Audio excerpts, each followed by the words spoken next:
another episode of Pleasure Pulse. I was mid-sentence just saying random things when when we came on air, so you probably caught me being in a very awkward moment. Anyway, good evening, everybody. My name is Roma Richardson, and this is Pleasure Pulse. I'm so happy to be here with you another Tuesday. We have missed the last two Tuesdays. Last week was a storm. The week before was Culturama. So, I'm a fan of letting people actually go out and enjoy themselves. So I gave you that moment, that first Tuesday, so that you could do that.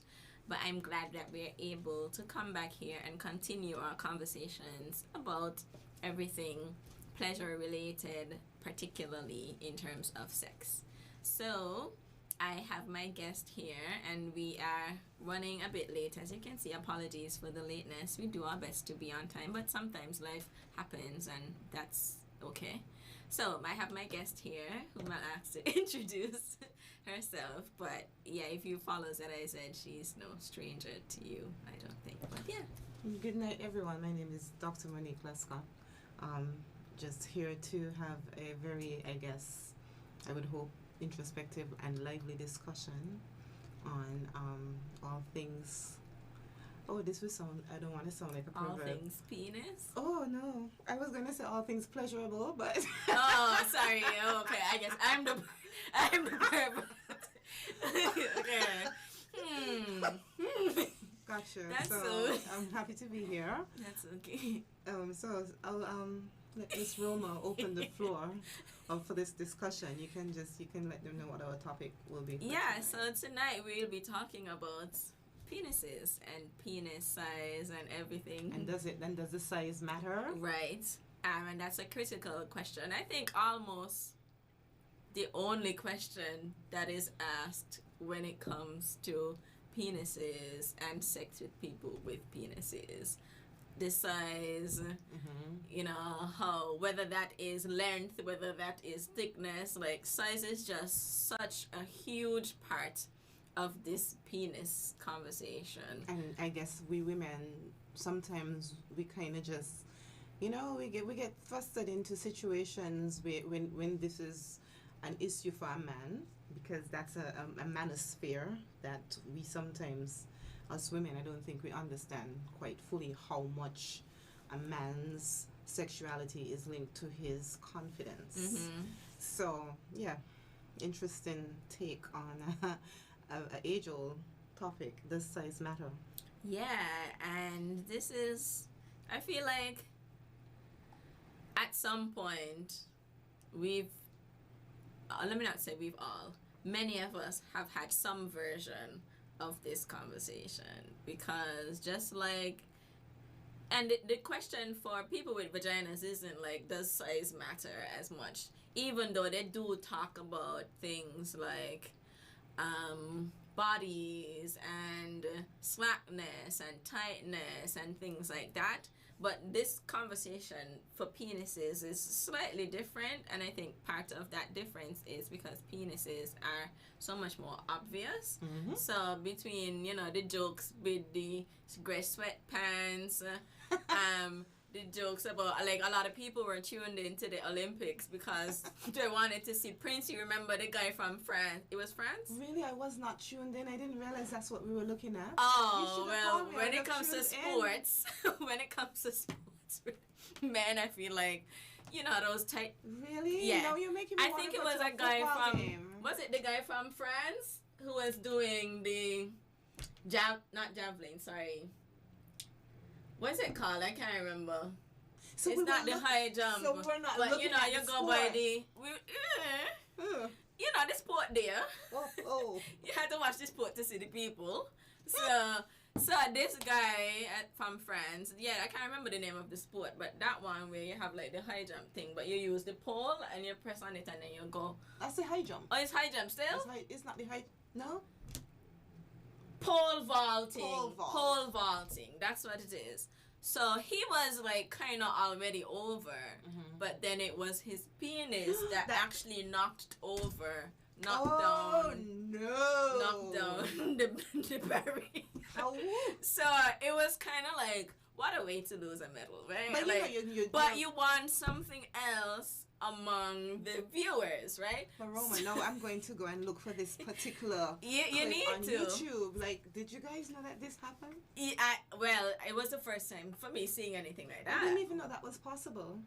I didn't know either. I think usually people are very like, everything is kept in place, but He must see the shame, people boy. were speculating that like it was just too much. Maybe he should have put on a cup. They don't wear cups. Yeah, I think so, but maybe it just wasn't any for his size. So, and let's get into this conversation about does size matter, because I know sometimes, especially like in porn and stuff, a lot of the things that are valorized, celebrated, are huge penises. And porn has a way of skewing your idea of sex on a whole. Of sex and of reality. It's true. Of what people's bodies, the average body actually looks like. And what it can. And what it can do and all of that. So, can you tell us a bit about just average...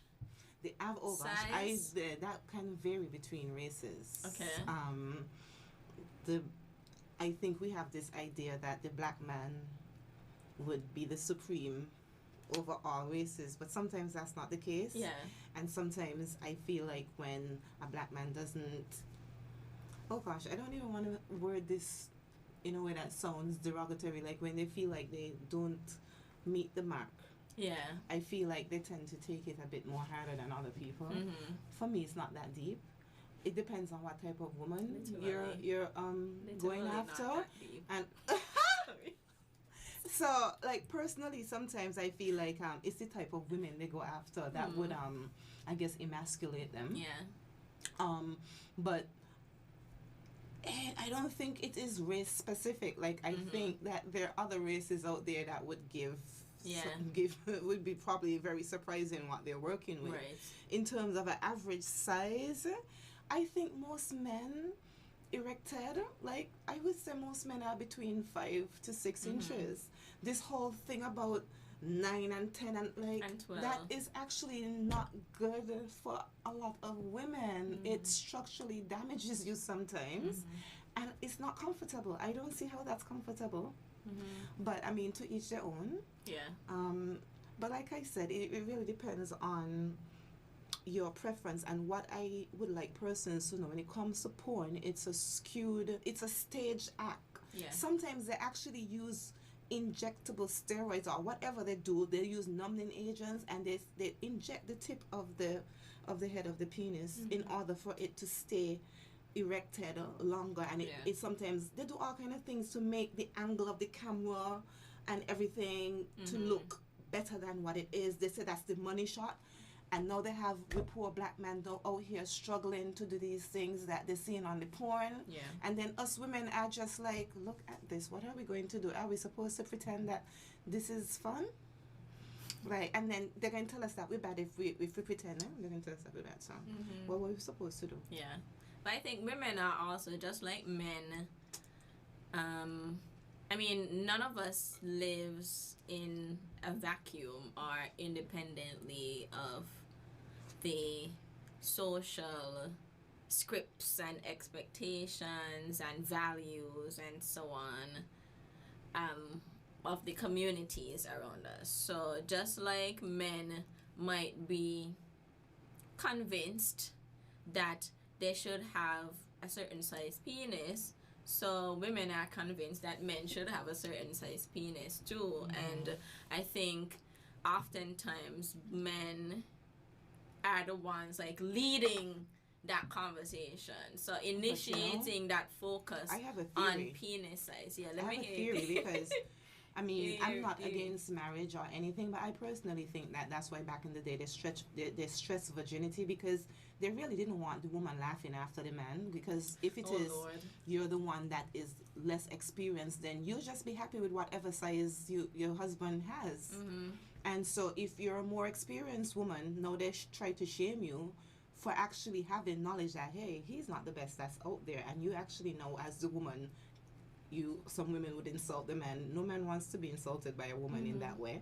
And I believe that back in the day, I think that was one of the main reasons why because it was a patriarchal world, much more patriarchal than it is now.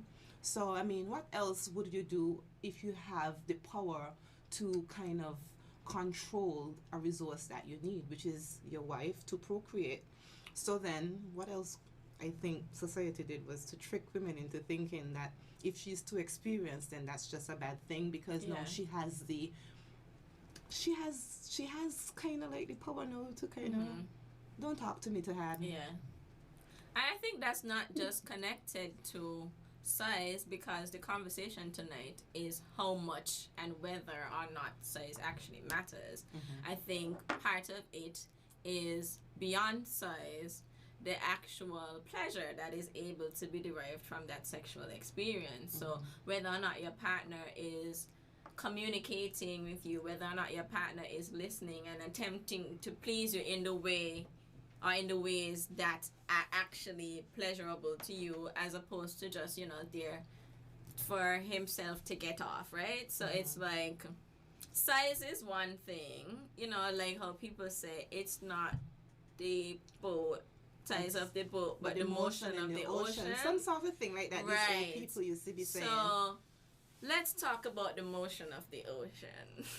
Oh, wow. Because, and like how much it matters, because you said the average penis size is around 5 to 6 because inches. I had like a little story when I was like back in university days. Like I was doing a psychology paper, and I really wanted to delve into the sex work community and how it functions and how it operates, because these women, although it's looked as dirty work, these women have to have a certain amount of emotional intelligence to do such work, because you're basically servicing men.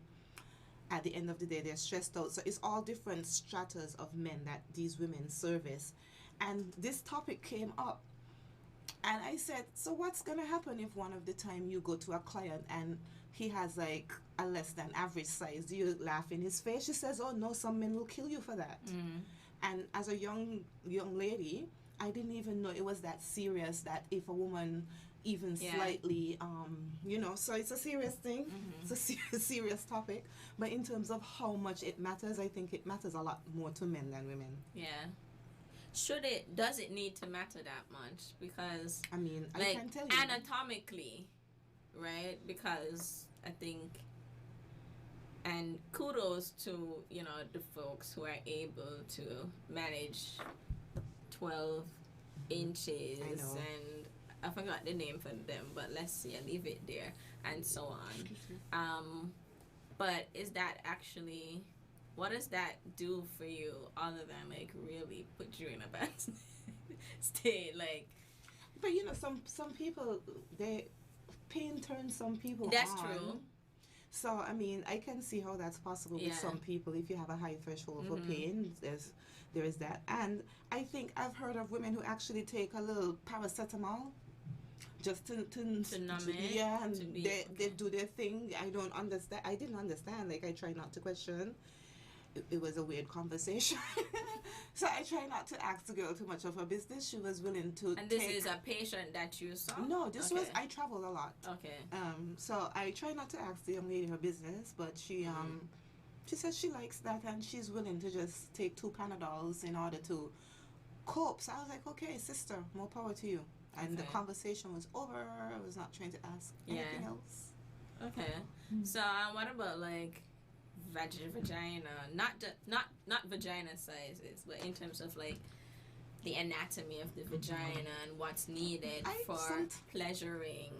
Well, for me, sometimes especially I think penetration-wise, some people have a misconception of the vagina. I think the vagina usually, unless there's some sort of anatomical anomaly, most vaginas would adjust to almost any size. Yes. In terms of how the woman goes about pleasuring her partner and vice versa, I think those are conversations 2 grown adult persons can have. I can't tell you too tough about the technical terms of the positions and the whatnot, but I think people experiment and they find what works for them. Yeah. Okay. That's a good note, because I think in this whole penis size, conversation, sometimes we treat it as a very like objective things, like objectively this is a good size, when the reality is, as you said, the vagina will accommodate, the vagina can accommodate a small size, and it can accommodate a bigger size, and that might need more work, but practice makes perfect. I agree, but I can imagine. I'm sure wars have started over stuff like this. Of course. And Right. I feel like a lot of the wars that are happening, like, we talk about pissing contests, is like It's essentially. I personally think this. that Napoleon, he probably had some sort of, other than a short man complex, he had some sort of other complex. Right. I But we're not. personally- we're not. We're not. We're not. We're Because not the gonna go there. the effect of, I feel like what often happens is people are shamed for having smaller penises. And I have heard men, not like personally, but like on TV and so on, with much bigger penises also talk about how much of a struggle that's been for them, because So they you think are. that when they go to the bathroom, that's why they have urinals, and so they stand up and they measure themselves against each other? Well, I don't think that. I know people have told me, not just at urinals, because I feel like they do it So they, publicly, but people have told me, like guys have told me, growing up, part of growing up was comparing penis size with their other friends with penises. really? So like the obsession with penis size starts from small. I never knew that. Now that when I babysit my nephew, I would just have to be mindful that if his little friends are over, as they get older, Yeah. they're gonna want. That's like interesting. I didn't know that. Very, boys did very interesting. that. But girls would. To be fair, girls would. Girls confess, do we would compare do breasts Breasts, it's breasts, sometimes. breasts, it's true. I think though that we kind of more like, this is what you have, and I feel like it's often like any of the criticism or the insecurity that is brought on is based on not just your ideas, but about what you should look like, but other people's ideas about what Do we you have should sex look like and education what in the is schools standard. anymore? I'm not in the school. I think there's a version of it happening. I don't know what it. I guess they're too. I would involves, feel but- like a high school child might probably be too PG-13 for conversations like that. But beyond high school, do they have any sexual conversations with, say, sixth formers and stuff? Because I guess In what a class? conversation. I don't know. I don't know how their stuff is set. Maybe they can have a lecture, an elective. I think you can. But you're the volunteer. therapist, the sex therapist. I'm a radio host. I'm not a sex Gotcha. therapist, but I these are definitely conversations the young yeah, people need to be advocate for engaged it. in, Yeah. because then I think it would help them not to be making certain missteps. I don't want to Yeah. say mistakes, but missteps, Mhm. and to make persons not feel discomfort or shame about their anatomy. Yeah. So I guess we can look into how those conversations can be had in a safe space. Yeah, absolutely. And I think it's important for people, as I mentioned, to understand that there's really no objective criteria here. As you said, two adults can come together and talk about, and this is something that I'm always talking about, the two C's, communication and consent. Not four C's like the cat center, but the two C's, communication and consent, because with great communication, good communication, even as a commitment to communication, and of course consent, that's clear, has to be there.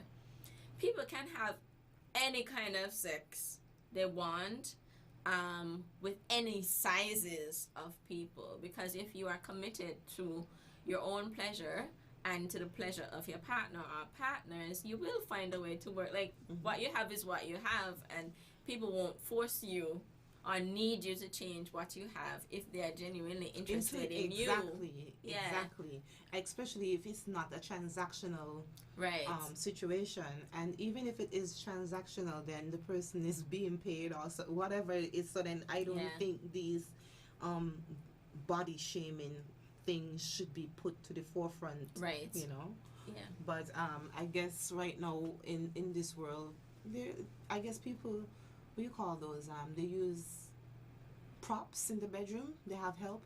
Yeah, exactly. So and that's I think a crucial point in knowing, because like people don't get to be good at certain things when it comes to sex. Like people know when they're good at X, they're good at Y, like this position is their position and so on. And there are so many things that can assist you that's not connected to size, because anybody with any size can choose to use a vibrator or can choose to use a dildo. Those things are there to enhance people's pleasure. So, you know, you shouldn't take it as an affront if somebody says, hey, let's incorporate this dildo. Like, it means that but, you know, some something men is actually lacking. Some men sees it as an affront. Exactly. And they're ready to be jealous. And they will probably... And it's like, of silicone? Yeah, but they will hide it for you. If you've ever, like, guys would hide your stuff. Like, you probably have to lock it away in a safe when you're not around, because they will get jealous if you use your own prop in their absence, you know. Men and their egos. It's just an ego thing. And I've had one person tell me anything that penetrates is cheating. I was like, my friend, how did you come to this conclusion? I please explain. Yeah, we've got a lot of learning to do, and quite a few episodes ago I had someone here who had a whole display of sex toys. Really? And yeah, I hope that conversation was enlightening for some to know that it's really there. Because, you know, back in the day that was contraband, right? You couldn't come to the airport with those things. I know, and when did that change? It wasn't clear that it had changed, but you know, sometimes things are still on the law, but are in the law, but the practice is, you know, could you imagine having a scene caused just because you have this thing in your ear, and the security get called over, people thinking you have drugs? But I know people who like will intentionally put sex toys on the top of the suitcase, so people don't even bother to go searching them. Oh no, I can't take that kind of thing. What you see on top is what you'll find more of. Sis, if I were to do that, you'll probably know me long before I even hit ZIZ. I wasn't trying to even have... I can imagine that the police will take pictures of that. Of course, and then you would swear I was trying to come in to say it's with drugs. Yeah, but we've also come a long way in being able to have a conversation like that and have a show and tell of that on... not just a radio station, but like the national radio station. I think these things can really help, especially married couples that might have been married for years. Like conversations, some excitement, but they probably didn't ever have conversations. Like I find we don't have conversations still. Really? Hence me here like chatting and inviting people to come chat too, because here is I think part of it is that, at least in my head, that these conversations will be a starting point for people who have their own conversations. So just like we're here talking about penises, that people are listening and maybe thinking about it themselves. And it's a sensitive topic for a lot, because, you know, you're in a committed relationship, you and your partner. Perhaps you have had previous partners who have had bigger penises than your current partner, and the man will get so insecure, and you can't tell him that, and you can't, of course, I mean, you shouldn't say, hey, your penis is small. No, you wouldn't even say your penis is small. It says like crazy stuff like, you know, my ex was bigger than you. Oh my God. Like, nothing like that. And you also shouldn't in an argument be like, and that's why you can. No, that's not what's happening here. But you can find ways, because, you know, what you like is what you like, but right? You know something, it's strange the way how men respond to a bruised ego, because sometimes it is be the ones with the smallest ones out there cheating the most. Okay, yeah, we know, and embarrassing. Sorry.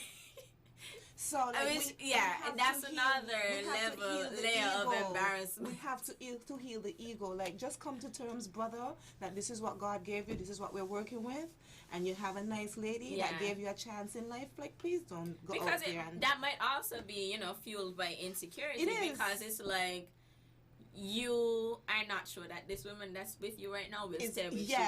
You're just moving along trying to find, and you will never find that person, because you will never believe that you are good enough. It's true. So what I would definitely recommend is, you know, the way that, and not just sex toys, because you have multiple parts of your body that are available to you that can enhance a sexual experience. So talk to your partner. A lot of times I feel like we overemphasize how much women in particular are concerned about penis size. And for a lot of women, first of all, they don't even experience orgasm through penetration. So it's like this thing that you're trying to cause to happen was never gonna happen that way anyway. In the first place. People need clitoral stimulation. That's why I was so confused when I was much younger. I used to be like, what is all of this hullabaloo? I'm confused, and the man why you getting from this? And the man vex, and we ain't talking to each other until in the morning. And I'm like, you see this? That's why men are from Mars and women are from Venus. Ain't nobody understanding what's happening here. Yeah, it was confusing. I can imagine. Okay, here's what. Let's take a shot. Let's take a short break, and then we'll come back. Poor GQ. I don't think GQ was ready for this conversation. We'll come back. Stay tuned. Whether it's a dress store on 4th Street, a snacket in Kayon, or a village grocery in St. Paul's, our small businesses play an important role in our economy. By supporting these businesses, you are helping to create or keep a job or two and to revive our economy. Support our local small businesses. Buy local and keep the doors to our small businesses open. This message is brought to you by ZIZ in support of our small businesses across the Federation.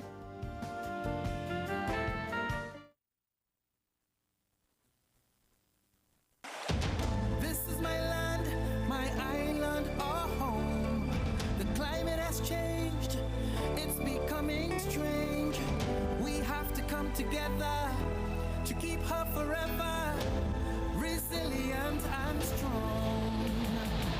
We need slow civilization for its rehabilitation. Come together as a nation for drought and flood mitigation. Development with policies and plans. Let's change our ways, protect our lands. Get involved, every child, woman and man. Island resilience has got the plan. This is my land, my island, our home. It's time to come together to keep her forever resilient and strong. Island Resilience, promoting a climate of change. The Climate Change Adaptation and Sustainable Land Management Initiative of the OECS Commission, funded by the European Union.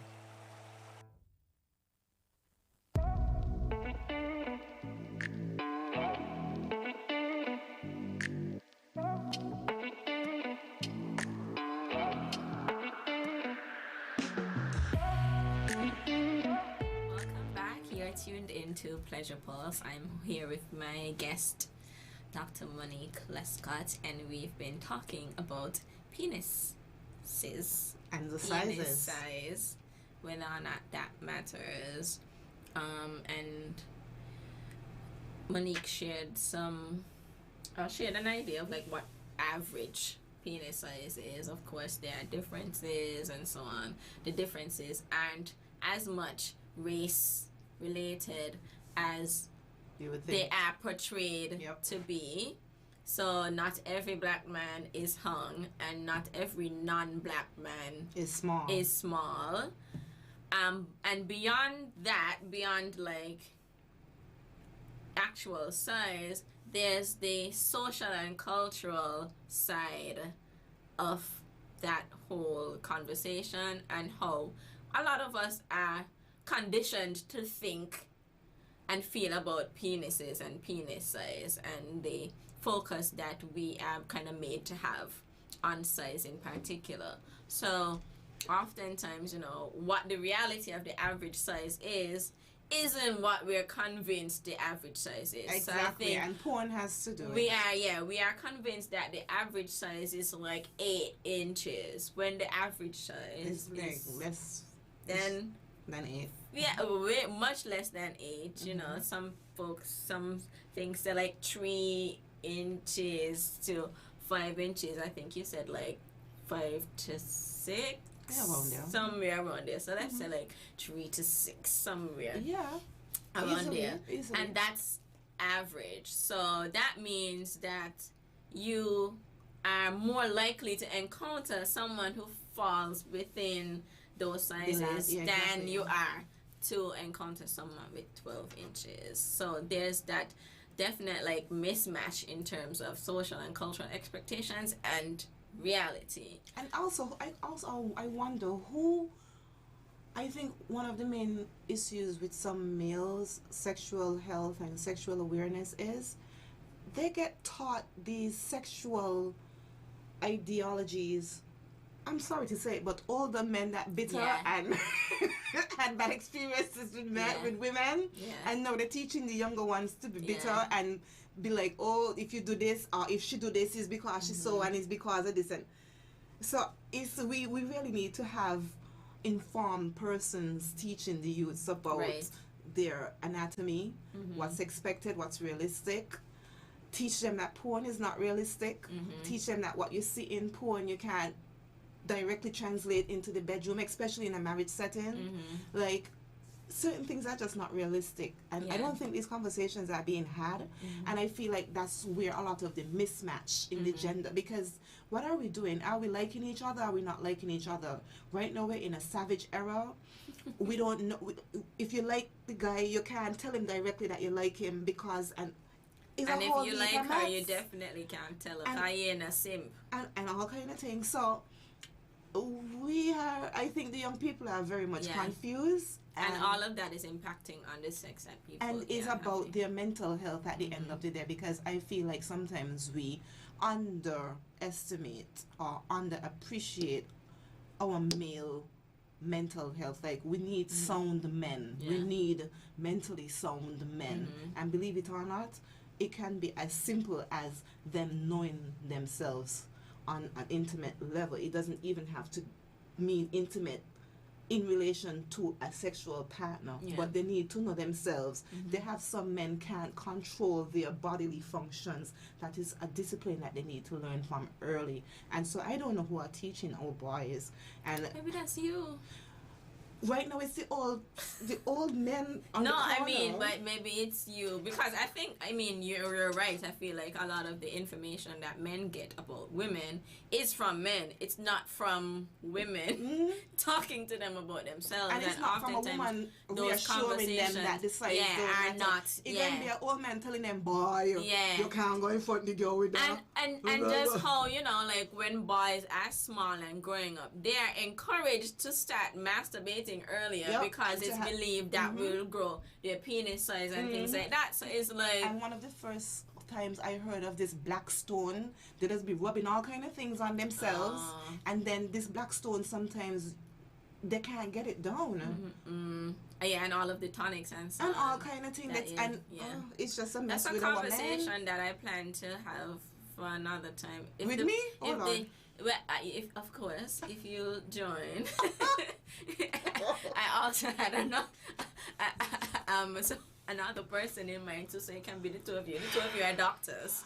If he is watching, remember this conversation we plan to have. Roma already planning for us, whoever you are. Yeah, so imagine like this emphasis starts from small primary school. Imagine primary school age boys lining up comparing their penis sizes because they feel like you have to have, and sometimes it's not even you have to have a certain number of inches. Sometimes it's like you have to have the biggest penis of all of your friends in order for you to be you're the a man. Yeah. And as we talk about mental health, consider how that impacts on a person's sense of self, sense of worth, especially because a lot of people tie their identity to their anatomy. Like, what can I do sexually? How can I perform? Especially men. And just how that, really can lead to poor mental health. All sorts of things just come into that, because especially if depression is a part of the equation, then it's not just the mental health. Sometimes it's the hygiene, it's the ability to hold on a job, and all of these things, and it's just a domino effect sometimes. Sometimes the lack of sexual, how should I say, interaction or intimacy really be having some men going being really on the edge. it makes some men very anxious, and I think women, we need to be aware of this. Right.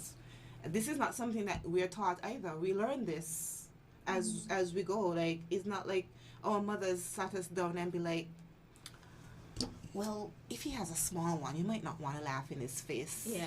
Like, ain't like your mother telling you that. You kind of got to not do it, or you Right. might make the mistake and do it and he choke you off. Yeah.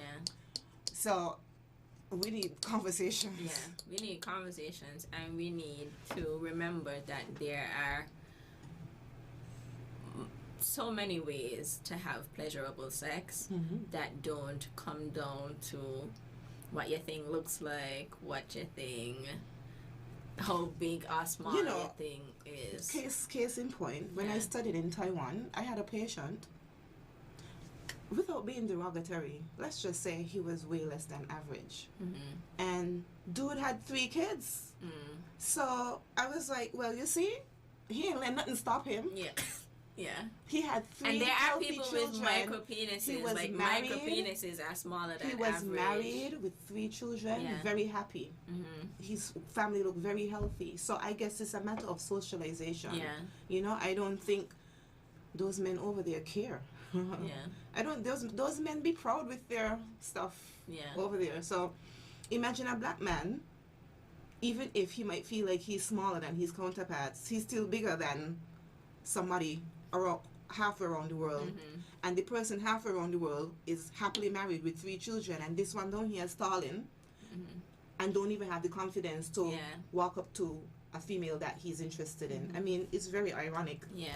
And it has to go beyond, you know, the size, the focus on size, because not just the mental health and the, you know, the impact that it can have on the individual in that way, but a lot of, I mean, earlier when we started this conversation, you used the term manosphere, and it's actually like a term that covers something completely different, which is basically, you know, toxic masculinity, all of the men who like hate women, who think that the they're the red scum pillars. of the earth, the incels, all of those, like they form part of the manosphere. And part of why they exist there and have gone there is the rejection that From they feel women. from women too. And it starts from early. And it starts from early, and I think sometimes it's like misplaced causation. Like I saw a lot of people might think it's because of my penis size, it's because of Yep. this, when it's actually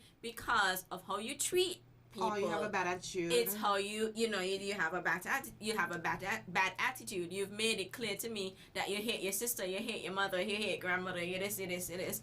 So it's like men also have a responsibility to ensure that, and men really like total package, like, you know, checks all the box, but package in terms of emotionally intelligent, supportive, kind, not an incel, not a red pillar, like not all of those things. You know, you spend time talking to women because you like, not hate women, you know, and all women that you talk to are not sexual objects or sexual opportunities for you. You genuinely have friendships with women I don't because think you a lot of respect men- them as human beings. A lot of the men don't see us. The problem is you hit the nail on the head. Yeah. They don't see us as an equal human being Right. to them.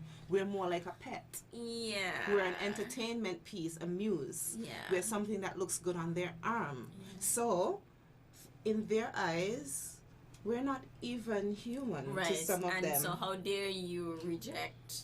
Exactly. So me. then, but sometimes, how I see it, us women sometimes can be a bit, we can take a bit more, I wouldn't say the blame, but I do see the way how some women can be very rough with little children. Yeah. We need to be careful. Like, I've witnessed some mothers shout.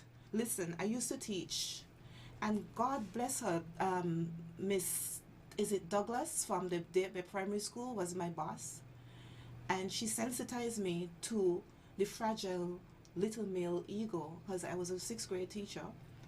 And it's something I learned in psychology. When you're raising boys and you're raising girls, Although we want to feel like the genders are the same, they're actually quite different. What a boy needs in his formative years is much different to what a little girl needs in her formative years. That's just how I there's research that says those things. And I remember when I taught some of the boys, if I raise my voice at them too much in the classroom, they shut down for the rest of the day, sis. They ain't listening to nothing I got to say. They resent me. Yeah, and that's interesting because we kind of are socialized to believe that boys could take that. No, and they actually can't. Yeah. They actually can't. And the fact that we have the majority of female teachers in the classroom, that's probably why back in the day we had boys' school and girls' school. It's written and it is actually proven that boys learn much better when they're not in a co-ed situation, because girls are a distraction to boys from since they're small. No matter how people want to put it, it is, because no boy wants to be embarrassed in front of the girls in the class. And Miss Douglas taught me that sometimes it's about their ego. They just feel shame. They just feel shame, because I remember this one little boy, I had to go and apologize to him because to me he was just being disruptive. And I answer him up in the class. And that boy, and I don't think that child learned nothing else for the rest. And this was like early in the morning, like before break. So imagine you lose that student from since 10 o'clock in the morning till 3:30 in the afternoon. That child is not receptive to anything that you're saying. And that's why I say it starts from early with the way how us as women treat little boys. It's not good. They don't respond well to females embarrassing them. They really don't. And they go to resent us after a while. So for me, when I'm around small children, especially, not saying that I treat the girls different to the boys, but if I'm going to correct a little boy, sometimes I'd rather pull him aside. Even if I talk to him sternly, I don't put him on the spot in front of people, because somehow that makes them shut down. They will hate you for the rest of their lives. And I think it starts as simple as it sounds, because then you have to think about it from a small child's point of view. You have a mother roughing you up, your mother talking hard to you, and you go to school and the teacher doing the same thing to you. So then after a while, you kind of build up this resistance to the female energy. And that's what's going on. A lot of them have a resistance to the female energy is because we're too rough with them. They have a mother wound and we just talk about the daddy issues. Lots of our men have mommy issues and female wounds. Your mommy complex. Like Jeffrey. No. No, like Jeffrey Dahmer. Jeffrey Dahmer did. The psychopath guy? Yeah, the serial killer. He did have like a mother complex. So it's, I mean, yeah, and I was going to suggest too that, because as a young girl, I think it, kind of applies. Because as a young girl, I would prefer it to be pulled aside to and not embarrassed in. But I think how we are socialized and by seeing girls as less. The reason why I said that is like, for unequal. For instance, I would say the same thing that I said to the little boy to a little girl. Yeah. And somehow I didn't get that withdrawal reaction from the girls. So I'm like, the girls I think would continue from for the rest small, of the day and learn. Boys are socialized to see girls as less, as unequal. And so, you think so? That's something that they're taught. It's something that is from taught. small. But then what happened is, the way how it is in a school social situation, it's about their ego still, their feelings. I feel like everywhere it starts to be about that. I don't know, like. But I think from small, because it's not like people are actively and intentionally telling 5-year-old boys girls are less valuable than you, but it is the subliminal and subtle messaging that you get from different things, like the toys that they play with, the professions that they are encouraged into or not encouraged into, the way that boys are able from small to run boats and girls have to kind of be inside. So I think they begin to see themselves as more rugged people to whom the world is available, and girls as people who have to, like, no, you should be confined to a certain space. And they begin to attach that to, like, the person's worth in general, or like their Like, you can only be in the house because you can only be in the house. Like, that's all that you can do. But I can be everywhere else because the world is my oyster. Can I say like, something that's going to get me in a lot of trouble? It's going to get tell me me, in trouble. whisper it to me first. And nothing derogatory, but I personally don't feel like as if, and it's say what you want. Yeah. Most women don't effectively raise males the way they should. Women tend to excuse inexcusable behavior in little boys. I mean, yeah. A man would not. Yeah. Certain things that a man would correct a male child over, I've witnessed that females would excuse it, and that has detrimental consequences because you're supposed to be raising leaders. When it comes to men, if they're going to have the traditional relationship and a marriage, you can't be having an unaccountable leader. He's going to cause havoc in his family life when he gets older. So that's why I feel, personally speaking, a lot of women, they don't have it within them because they don't have the knowledge on how to discipline a boy. It's an art to it, and I leave it to the men. Personally, because then they start to resent you for taking too much of a hard line with them. So let a man do it. Okay. I ain't gonna try to begin no 16-year-old no slap for doing, but he father might do it though. Let he resent his father. I'm not advocating. We're not advocating for violence, but I'm just saying. I hear what you're saying, and I would say that I think part of that is that everybody grows up in patriarchy, and everybody is socialized very similar ways, even if it might manifest differently, and even if we have different bodies acting out those things. So I don't, like, every woman is not feminist, right? So I don't believe that every woman escapes. Nobody escapes the expectations and teachings of patriarchy. And by patriarchy we mean, like, you know, believing that men are superior. We're talking about traditional masculinity that centers on things like aggression, violence, earning strength, holding in your emotions, being a certain type of leader, very like stern and strict and all of those things. So that's what we're talking like. So I agree that, and I agree, and I attribute it to women also. I got you, but this is a very it is very interesting.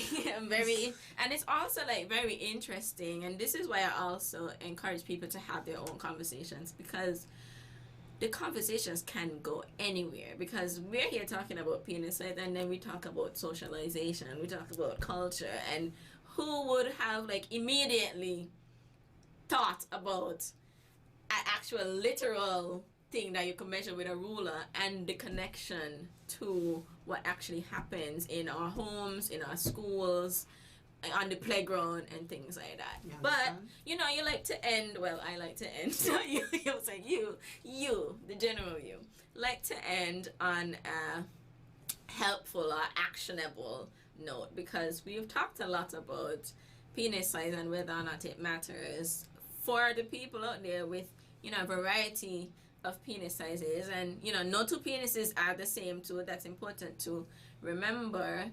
What can people do to achieve pleasure with any size? Like I said, they're bedroom props. They're if you're maybe on the more obese side, it would probably be a good idea to try and get a workout routine.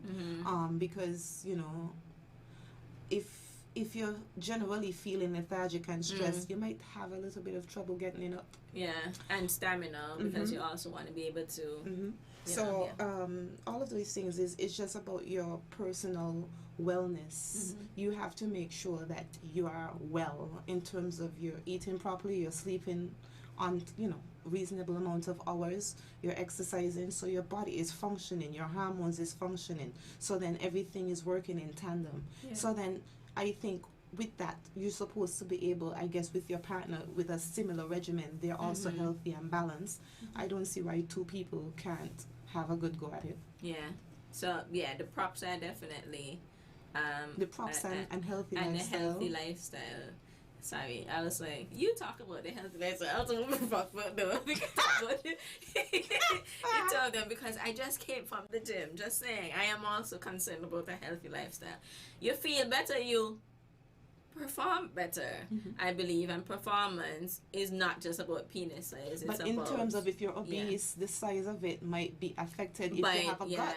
Yeah. So if you get rid of the gut, then you might be able to. You have more room. Yeah, to, you might to be able work to with and so on. maneuver better. Yeah. And GQ is laughing over there. Yeah, and the thing is, people of any size also need this kind of help and advice, because if you're huge, you might also, as I mentioned, have problems too. A lot of the huge ones, they don't be getting it up. Yeah, and I know they have problems maintaining an erection because of blood flow and all of that. You know, we get accused, but women really do talk between each other. As much as men, we just accuse men of talking, but you don't know if dude come over and he do anything weird. Girl, you don't know what is happening. So we need to limit that, because that kind of really affect people's, ability to. And we remember too, like, people always. So like, you tell somebody, they will tell somebody, and you maybe you don't intend for that to like really be a problem and seriously affect the person, and then that is the impact of the activity. Exactly. So be mindful of saying that. Those things, but then sometimes the men, you ain't even got to say nothing, because like I said, they know they have their whatever and they go outside and spread it, so you don't even have to say anything.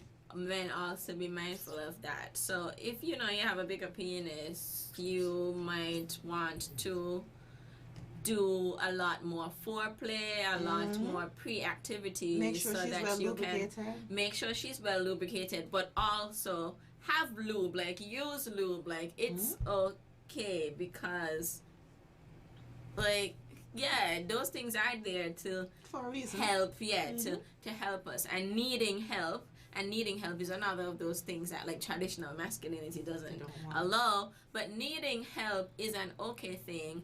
And if at the end of it, both of you are pleased because you needed help and you used the help, isn't that the best situation? I think it's a win-win situation for everybody. And then if you have a smaller penis, you could read upon certain positions. You could do Kama Sutra. You can. There are some positions within the Kama Sutra that are especially helpful to people with smaller penises. But you also, as you mentioned, you use the prop. You can focus a lot more on oral sex. You use your other limbs and appendages to help you. You have sex toys and all of these. I must interject with the oral sex though. We have to be careful with it. There is actually links to oral sex and throat cancer. So you really have to be careful with who you're performing. Oral sex, not just how much, who you're performing it with, because the HPV virus, it gets down into the mucosa of the lining of your throat and stays there. And so there's been a link of throat cancer with fellatio and the like. Okay. So we be careful with who you're putting your mouth on. And talk to your partners and talk to your healthcare providers, and of course in these conversations that we're talking about, ensure that you continue to stay updated on your health status and so on. So I think there's so much that you can do and learn about knowing your size, being honest about your size, having honest conversations with your partner. You can talk to your partner about what you are feeling a bit insecure about, and you all can talk about what will make that make those sexual experiences better. I think it's a good thing that for the 2 or the 3 or the 4 people don't necessarily wait until marriage to have sex. Can you imagine you wait your whole life to have sex, and then the wedding night, and then this man really didn't disclose to you what was happening, and you never had this conversation, and then and that's on either side. Yes, and then so the first night, your wedding night, is quite a traumatic experience. No, I could imagine many people went through that back in the day, So a surprise. Surprise. But So Roma says surprise. people do whatever. Oh my gosh, I guess tonight has been like just full of jokes. And if you tune in, you keep tuning in every Tuesday. I can't promise every Tuesday will be jokes, but Gotcha. We try to make it, as in enlightening and engaging as possible. And I hope that you enjoyed tonight's conversation. I did. It was really interesting. I like everywhere that we went with the conversation, and I hope that it inspires you listening and viewing to also do some reflection, do some self-reflection, and also do some conversing with your partners. Do you have anything that you'd like to end? Of course. I always promote for healthy relationships. Self-reflection is a thing. Less projection and more self-reflection. Understand when the problem may lie within you, and make assertive efforts to try and correct certain things. Your partner don't necessarily have to bring the issue to you. Yeah. You can just take measures to better yourself all around. Love that. Mm-hmm. Yeah, even if you're not even sure if it's a problem, but it's like, but it's for your betterment. Yeah. So love that. So yeah, self-reflection and less projection. I love that. Put it in my bio. Thank you so much for joining me. Thank you for tonight. having me. Thank you all for tuning in to another episode of Pleasure Pulse. I will see you all next Tuesday. Bye. Bye.